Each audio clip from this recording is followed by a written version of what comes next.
So in this video lecture, we are going to be trying to identify the equilibrium when a body is going to be subjected to the three types of the forces. So in the last video lectures, we have seen what is the equilibrium. The equilibrium is nothing but the resultant component of all the forces acting on the system is equal to 0. That means at individual level, the summation of the forces acting in the horizontal direction, the summation of the forces in the vertical direction, that's are going to be equal to 0. So then only the system is going to be existed in the equilibrium condition. So suppose if a body, if I am going to be taking a member, it's going to be like this. So this is the prismatic bar I have taken. They are going to be an A as well as the B. So in this case, what will happen? So when the body is going to be without load, it is going to be existed on its own position. But if I am going to be applying the force in this direction, that is going to be say F1 force I was applied. So then what will happen? This body is going to be trying to move towards this side, right? But to keep the body at the same position, I need to apply with the same magnitude, right? And in the opposite direction, I need to apply the force F2. So then what will happen in this case? So this body is going to be trying to move this side. That means because of the F1 is equal to F2. So then automatically these forces are going to be must be exist in the collinear, in the same axial direction they must be exist. So then what will happen? F1 and F2, their magnitude is the same, then automatically the system is going to be existed in the equilibrium conditions. If in other case I have taken one rectangular beam, I have taken in this case, alright, and I was supported with the knife edge supporters, then the load is going to be acting in this direction. Suppose the P load is acting and this end A and this end B if I am going to be caught. So then what will happen? How should you keep the body is in the equilibrium condition? So then I am going to draw the free body diagram. So then this is the force is going to be the RA, and this is the force P is acting, that is external force, and this is the RB force is going to be acting. So in this case, RA and the RB forces are going to be the reaction forces which are generated from this knife edge follower. So then in this case what will happen? The load is going to be acting at the top. Then finally these positions are going to be the system bringing to the equilibrium conditions. It means that to bring the particular system or the object in a particularly in the equilibrium conditions, that depends on the application of the force and the application of that particular object. So then the forces are going to be generating within the system, that we need to cross check it. In this case, these two forces are going to be in the parallel in direction, but in this case, these forces are going to be existed in the linear directions. So that means both are in the opposite direction. But when there is the three forces are acting on a body, so then how it is going to be? So after we have seen when the member is going to be subjected to the two forces. Now the topic here is the three forces. So here I have given a little statement. When a body is subjected to three coplanar forces, it means that one body, this body may be the rigid body or maybe the flexible body, depends. But in this engineering mechanics, we are considering that as the rigid body.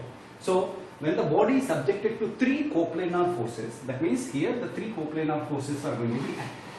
Then the body is in equilibrium, right? These three coplanar forces means all the forces, whatever, they are going to be existed on the same plane. Maybe they are acting at the different points, and that is going to be in the equilibrium. When it is going to be equilibrium, that's going to be if either of the lines of action of the three forces intersecting at a point, it is a concurrent, or they are parallel, right? So in this case, it is going to be very clear the statement. So three forces are acting on a body. So we need to bring the body into the equilibrium condition. So then what will happen? These three forces, when they are going to be acting at the different points on the rigid body, when they are going to be extending their lines of action to the point of application, these three forces must be intersect at one point. So then the concurrent forces are going to be generating from these coplanar forces, right? These concurrent forces on the coplanar. At the same time, they may be the parallel in direction, so that the body is going to be the equilibrium conditions. To prove this one, I am going to be taking the rigid body and the three concurrent forces I am going to be considering in my further explanation. So now I am going to be considering one of the rigid body that is in the arbitrary shape I do have taken. So in this case, already he told that is going to be a rigid body. The next one, three coplanar forces are acting at different points. They are acting at different points that I am going to say this is the rigid body, and this point I am going to be considered as the A, and this is the point B, and somewhere I am going to be taking the point C. So then in this case the member is going to be subjected to the three coplanar forces. That means I am going to be taking the one force is going to be acting in this direction, that is the F1 force is acting at the A, and similarly F2 force is going to be acting, and that is the F2, and similarly this force I am going to be taking in this direction, F3 forces are going to be acting. So when I am going to be taking the three forces in the three different directions, so then what we are going to do, these are going to be, as per the definition, this is going to be rigid body and the three coplanar forces we have taken. When we are going to be extending the lines of action, so then what happened, in this case the point of intersection we can identify. So that what I am going to do, I am going to be extending the F1 force in this direction. And similarly F2 force is going to be, I am intersecting in this case.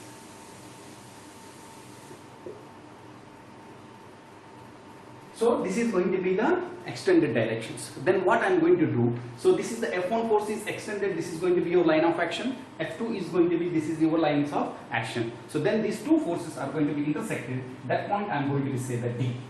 Right? Once we are find out the point of intersection of point D, then I am going to be transmitting the force F1 to the point D and F2 force to the point D. So this is called the transmissibility of the force without changing their equilibrium position of the body.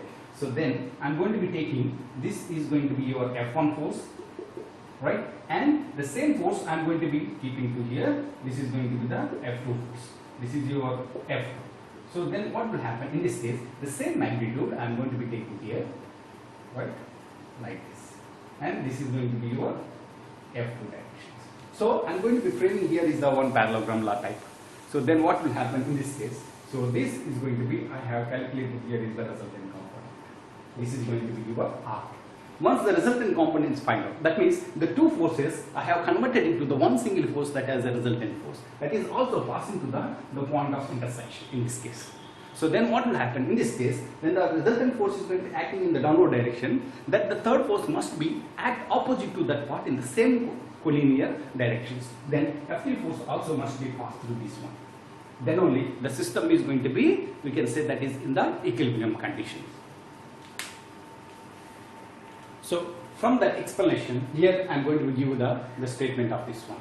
So the three concurrent forces, that means the coplanar forces we have discussed and we made that as the concurrent forces in our explanation. The three concurrent forces in equilibrium must form a closed triangle of force.